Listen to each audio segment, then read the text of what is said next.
Life style శ్రోతలకు ధన్యవాదాలు. Life style success సిరీస్లో భాగంగా జీవిత రహస్యం తెలుసుకోవాలంటే నా విషయం గురించి మాట్లాడుకుందాం. ఆదర్శం ఉన్నవాడు 1000 తప్పులు చేస్తే ఏ ఆదర్శం లేనివాడు 50,000 తప్పులు చేస్తాడంటారు. లక్ష్యాలు నిర్దేశించుకోకపోవటం నిజంగా నేరం. లక్ష్యాలు ఎప్పుడూ ఉన్నతంగానే ఉండాలి. కొత్త దారిలో నడిచేవారే విజేతలు అవుతారని అబ్దుల్ కలాం గారు చెప్పారు. నిదానంగా ఎదురు చూసేవారికి కూడా కొన్ని విజయాలు లభించవచ్చు. అయితే అవి లక్ష్యం కొరకు ప్రయత్నాలు చేసిన వారికి దక్కిన తర్వాతే మిగిలినవి ఉంటాయి అని అబ్రహం లింకన్ గారు చెప్పారు. జీవితంలో అత్యుత్తమ టైం వేస్ట్ ఏంటంటే మీరు చేయనక్కర్లేని పనిని అత్యంత బాగా చేయటమే.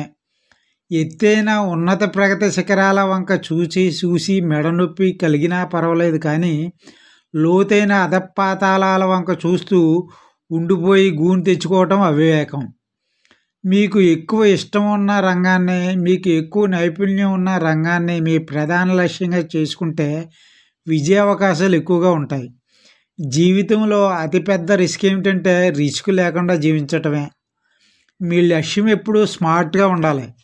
అంటే స్మార్ట్లో ఎస్ అంటే స్పెసిఫిక్, ఖచ్చితమైనదిగా ఉండాలి.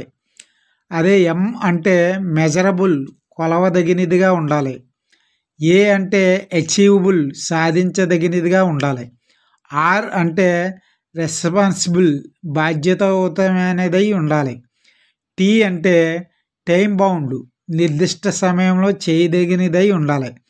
ఈ 5 విషయాల్లో స్పష్టత ఉంటే లక్ష్యం సాధించటం పెద్ద కష్టమేమీ కాదు. గతం నుండి నేర్చుకోవాలి, భవిష్యత్తుకు ప్లాన్ చేసుకోవాలి, వర్తమానంలో జీవించాలి. అయితే భవిష్యత్తును సృష్టించాలంటే ముందుగా అనవసరమైన గతాన్ని వదిలివేయాలి. ఏ సమయంలో అయినా ఏ వ్యక్తి అయినా 3 అవకాశాలు ఉంటాయి.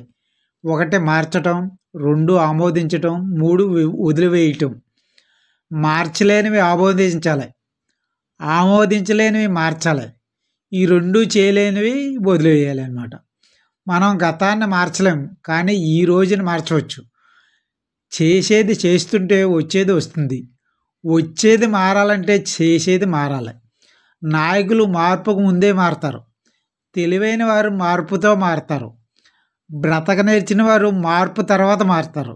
అప్పటికీ మారని వారు మారిన వాళ్ళతో మార్చబడతారు. ప్రపంచంతో పాటు ప్రతిదీ మారుతూనే ఉంటుంది. ఏ వృత్తిలో ఉన్నా నిరంతర అభివృద్ధి అనివార్యం. ఒక ఆటగాడు ఒకరోజు ప్రాక్టీస్ చేయకపోతే తేడా అతనికి తెలుస్తుంది.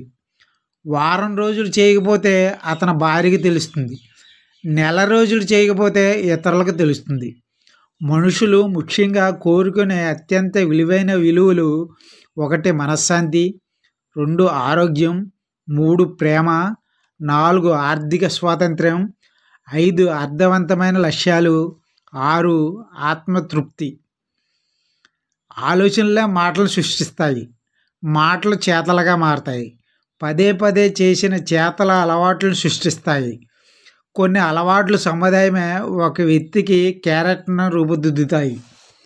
మనలో అభివృద్ధికి అవరోధంగా ఉన్న చెడు అలవాట్లను గుర్తించి వాటిని తొలగించి వాడి స్థానంలో మంచి అలవాటుని సృష్టించాలి.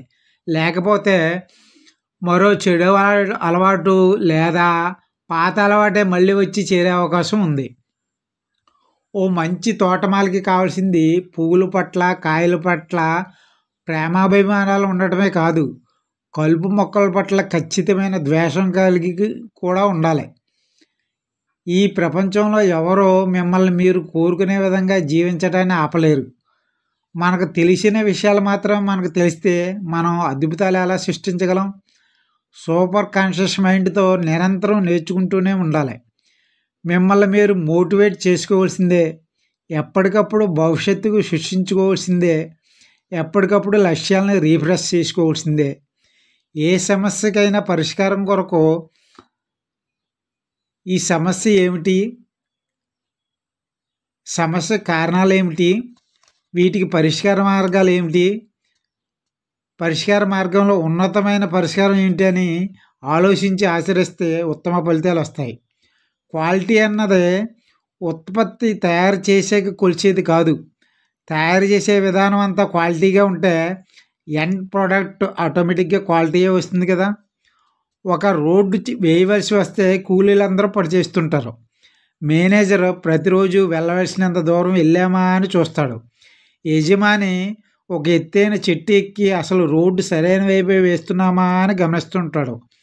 ప్రతి ఒక్కరిలో ఈ ముగ్గురు ఉండాలి. అప్పుడే లక్ష్యాన్ని సాధించగలం. మనం జీవించేది నిజానికి 7 రోజులే, ఆదివారం నుండి శనివారం వరకు. ఇవే జీవితమంతా రిపీట్ అవుతాయి. ప్రతి వారం ఈ వారం లక్ష్యాలను వ్రాసుకొని అవి పూర్తి చేస్తూ ఉండటం అలవాటు చేసుకోవాలి. మీ లక్ష్యాలని సామాజిక లక్ష్యం, వృత్తి లక్ష్యం, ఆర్థిక లక్ష్యం, శారీరక లక్ష్యం, కుటుంబ లక్ష్యం, మానసిక లక్ష్యాలుగా విభజించి వాటిని అమలు చేయటం అలవాటు చేసుకోవాలి జీవితంలో. గతం ఒక వేస్ట్ పేపరు, ప్రస్తుతం ఒక న్యూస్ పేపరు. భవిష్యత్తు అనేది ఒక వచ్చిన పేపర్ లాంటిది కాబట్టి దానిని జాగ్రత్తగా చదివి రాసుకోవాలి. లేదంటే బతుకు టిష్యూ పేపర్ అయిపోతుందని అబ్దుల్ కలాం గారు చెప్పారు. Good life style, good life skill and good luck.